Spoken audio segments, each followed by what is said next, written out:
Hello everybody, and thanks for tuning in. In this video I'm going to cover tuberculosis testing, as we received a lot of calls about it and the regulations.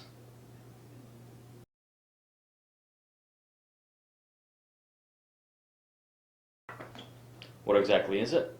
The Mantoux Tuberculosis Skin Test, or the TST, is a standard method for determining whether a person is infected with Mycobacterium tuberculosis. Reliable administration reading of the TST requires standardization of procedures, training, supervision, and practice.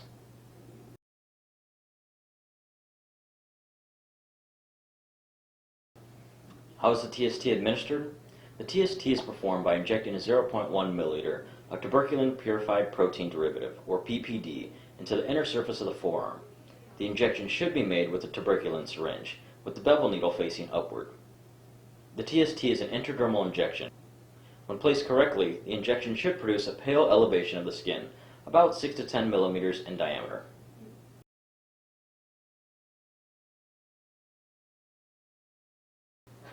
How is the TST read? The skin test reaction should be read between 48 and 72 hours after administration.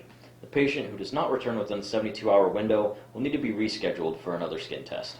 The reaction should be measured in millimeters of induration, or the raised, hardened, or swollen area. The diameter of the induration should be measured across the forearm, perpendicular to the long axis.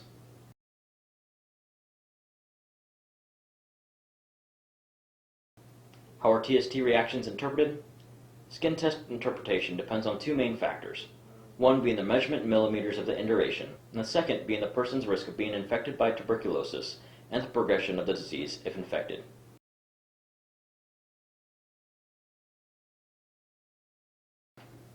What are false positive reactions?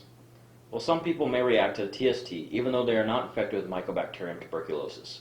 The cause of these infections may be possible to some of the following, but aren't limited to them. Infection with non-tuberculosis mycobacteria, a previous BCG vaccination, incorrect method of TST administration, incorrect interpretation of the TST, or the incorrect bottle of antigen used.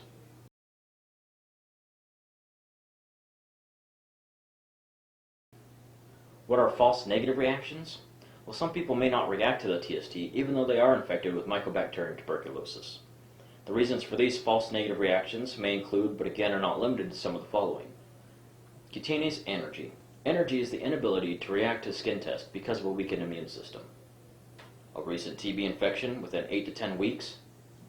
Very old TB infection, maybe many years. Very young age, less than maybe 6 months.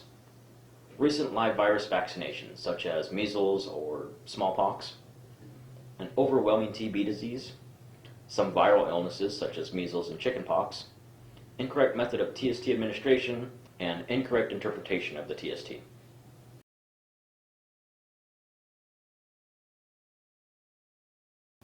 How often can TSTs be repeated? In general, there's no risk associated with repeating a tuberculosis skin test placement. If a person doesn't return within the 48 to 72 hours, a second test can be placed as soon as possible. There's no contraindication to repeating a TST, unless a previous TST was associated with a severe reaction.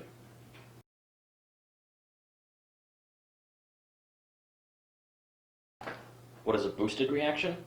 In some people who are infected with Mycobacterium tuberculosis, the ability to react to tuberculin wanes over time.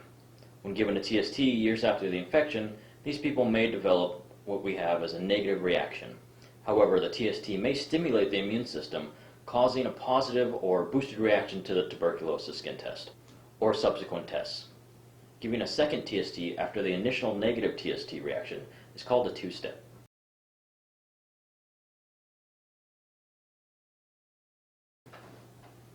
Why is TwoStep testing conducted?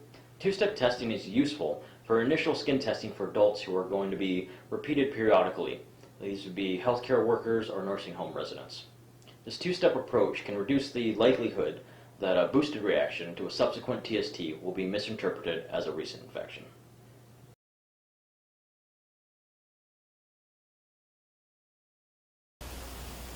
Who needs TB skin testing?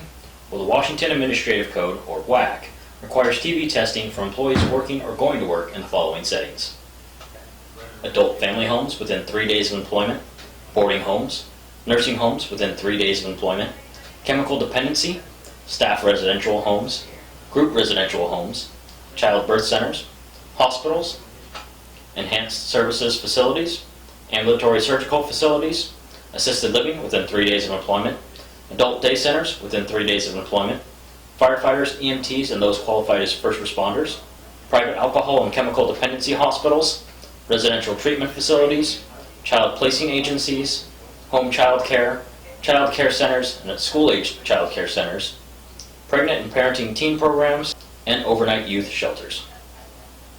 I'll include a link in the description below to the Washington Administrative Code and the Regulation Codes of Washington covering tuberculosis testing and the facilities that require the testing. I'll also include links to where you can get the TST in Thurston, Pierce, Lewis, and King counties, as well as an additional link to the Washington State Department of Health's list for all counties in Washington for those caregivers who are not within our area. Please remember to hit the like and the subscribe buttons so you can stay informed and get notifications when our new videos are released.